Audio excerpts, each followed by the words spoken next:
রোববার বছরের সবচেয়ে ভয়াবহ বিমান দুর্ঘটনা নিয়ে আলোচনার মধ্যে আমিরাতে একটি বিমান বিধ্বস্ত হয়েছে বলে খবর পাওয়া গেছে। দেশটির রাস আল খাইমা প্রদেশের সমুদ্রে এটি বিধ্বস্ত হয়। এই ঘটনায় বিমানটির পাইলট এবং কো পাইলট মারা গেছেন।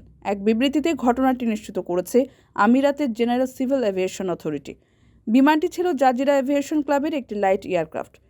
এ নিয়ে 2024 সালে একাধিক প্রাণঘাতী বিমান দুর্ঘটনার সাক্ষী হলো বিশ্ববাসী। গত এক সপ্তাহে অন্তত 3টি বিমান দুর্ঘটনার খবর পাওয়া গেল। এর মধ্যে সবচেয়ে মর্মান্তিক এবং ভয়াবহ হিসেবে চিহ্নিত হয়েছে দক্ষিণ কোরিয়ায় জেজু এয়ারলাইন্সের উড়োজাহাজ দুর্ঘটনা। এতে 179 জনের মৃত্যু হয়েছে। দুর্ঘটনার শিকার উড়োজাহাজে 181 যাত্রী ও ক্রু ছিলেন। ধ্বংসাবশেষ থেকে 2 জনকে জীবিত উদ্ধার করা হয়। এর আগে আগস্টে ব্রাজিলে ঘটে যাওয়া দুর্ঘটনা এবং গত সপ্তাহে কাজাখস্তানে আজারবাইজানের বিমান দুর্ঘটনাতেও উল্লেখযোগ্য সংখ্যক প্রাণহানি ঘটেছে।